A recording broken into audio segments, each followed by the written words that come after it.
পালাবো না, এটা তো পালাবো না, এটা তো শেখ হাসিনাও বলছে না? শেখ হাসিনাও তো বলছে। এরা রাজনৈতিকভাবে আসলে একদম পুরোপুরি দেউলিয়া হয়ে গেছে। এখন জানি না হঠাৎ থেকে কোথা থেকে কে ইন্ধন পাইছে, কে উৎসাহ যোগাচ্ছে। এখন কয়েকদিন দেখি ট্রেনিং বিডিং শুরু করছে। আজকাল সোশ্যাল মিডিয়া খুললে, ফেসবুক খুললে আসলে মাথাটা খারাপ হয়ে যায়। এমন এমন সব বক্তব্য, মানে মনে হয় যেন আজব আজব ঘটনা।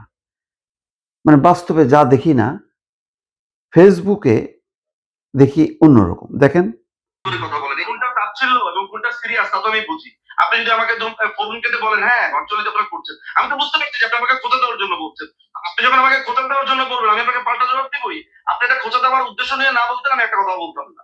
না, আমি আসলেই খোঁচা দেওয়ার উদ্দেশ্য বলি নাই। আমি বলতে চেয়েছি অবশ্যই আপনি বলেছেন, আপনি খুব ভালো করেই জানেন আচ্ছা বলেছেন। ঠিক আছে। তাহলে আপনারা মানে আওয়ামী লীগ মনে করছে যে যেই নেতৃত্বের অধীনে এরকম ক্ষমতাচ্যুত বা এইরকম সংগ্রামের আপনার ভাষায় অবস্থায় গিয়ে পড়তে হলো আওয়ামী লীগকে, সেই নেতৃত্বে কোন রকম পরিবর্তন না এনে বা সেই নেতৃত্ব বহাল থেকেই আপনারা এই সংগ্রাম সফল করতে পারবেন। এই দেশেতে মরবো, পালাবো না। কোথায় পালাবো? পালাবো না, প্রয়োজনে ফখরুল সাহেবের বাসায় গিয়ে উঠবো। কি জায়গা দেবে? আপনি বলেছিলেন পালাবো না, কোথায় পালাবো? বাংলাদেশে জন্ম, বাংলাদেশেই কত করে বলেছি, এটা তো পলিটিক্যাল হিউমার। আমি তো অস্বীকার করছি, পালাবো না, আমি তো পালিয়ে আসি, পালিয়েছি, তাকে আপনি ব্যাখ্যা করেন। মানে এই যে আত্মগোপনে থাকা, তারপরে যে কথাটা বলেছি সে কথা আমি অস্বীকার করছি। এটা তো পলিটিক্যাল হিউমার। এই দেশেতে মরবো, পালাবো না। কোথায় পালাবো? এই যে দুইটা ক্লিপ দেখালাম, এরকম অসংখ্য ক্লিপ আমি জানি যে আমার মতন আপনারাও দেখেন। এইগুলো দেখলে মানে ধরেন যে বাংলাদেশে থাকে না, তার মনে হবে ওরে বাপরে, বাংলাদেশে না জানি কি হচ্ছে। দেখেন কথার মানে সমস্ত কর্মকাণ্ড আসলে ফেসবুকে সীমাবদ্ধ। তার মধ্যে দেখেন নেতৃত্ব পরিবর্তন করবে না, ওই যে নিজু মজুমদার বলছেন যে এই নেতৃত্ব দিয়েই আবার তারা রাজনীতি শুরু করে। আবার এই দলের দ্বিতীয় যে কাণ্ডারি শেখ হাসিনার পর ওবায়দুল কাদেরের বক্তব্য দেখেন, সে এখন বলতেছে ওইটা ছিল কৌতুক, পলিটিক্যাল হিউমার। পালাবো না, এটা তো পালাবো না, এটা তো শেখ হাসিনাও বলছে না? শেখ হাসিনাও তো বলছে, পালাইছে তো।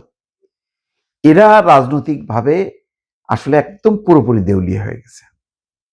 এখন জানি না হঠাৎ থেকে কোথা থেকে কে ইন্ধন পাইছে, কে উৎসাহ যোগাচ্ছে।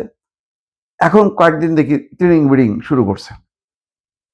এবং বিএনপি কিন্তু নিশ্চুপ আছে, নির্ভার। প্রসিকিউটর বলছে যে আরে ডিসেম্বর জানুয়ারি কেন, কালকেই চলে আসেন, আমরা তো রেডি। অন্যদিকে এমন এনসিপি এবং জামাতের মধ্যে একটা আতঙ্ক যে না জানি কি হয়ে যাচ্ছে, এবং তারা এই ইঙ্গিতও দিচ্ছে যে মনে হয় বিএনপির সাথে কোনো একটা সমঝোতা হয়েছে, সর্বনাশ, এখন আসলে তো আমাদের অবস্থা খারাপ। এই পুরো জিনিসটা একটা এমন ভাবে প্রোপাগান্ডা, সেই প্রোপাগান্ডা মানুষজন কেউ কেউ বিশ্বাসও করছে। এই আসলো বুঝি, এই আসলো বুঝি। ভাই, এইরকম এটা হবে যদি তাই হয়, তাহলে বিশ্বে রাজনীতির ইতিহাস বলে কিছু থাকতো না। এইরকম পরাজয়, এইরকম পলায়নের পরে 2 বছরও যায়নি, ফিরে আসে। একবার খেয়াল করেন তো, 15ই আগস্ট, সেটা তো গণ অভ্যুত্থান ছিল না, ছিল সেনা অভ্যুত্থান। সেই সময় এই যে শেখ মুজিবুর রহমান সপরিবারে নিহত হলেন, তারপরে তাদেরকে ক্ষমতায় ব্যাক করতে কত বছর লাগছে? 21 বছর। একটা সেনা অভ্যুত্থান, মানুষের অভ্যুত্থান ছিল না। আর যেখানে মানুষের অভ্যুত্থান, যেই মানুষের অভ্যুত্থানে সেনাবাহিনী সহ সকল বাহিনী শেষ পর্যন্ত সামিল হয়েছে, এইরকম সর্বব্যাপী অভ্যুত্থানের পর 2 বছর, ওখানে লাগলো 21 বছরের, 2 বছরের মধ্যে নাকি আসবে। চিন্তা করেন, ওই সময় তো তখনও বিএনপির পয়দা হয়নি, বিএনপির জন্ম হয়নি। আর এখন বিএনপির মতন শক্তিশালী রাজনৈতিক দল আছে যার 15 বছরে বিএনপির মতন বিশাল শরীরে দগদগে ঘা আছে, রক্ত লেগে আছে। বিএনপি মানে বুঝতেছেন কত বড় একটা বিশাল দল। সেই বিশাল দলের 15টা বছর ধরে সেই দলের নেতারা, কর্মীরা রক্তে রঞ্জিত হয়েছে। তাদের গায়ে রক্তের ছাপ, তাদের গায়ে নির্যাতনের দাগ।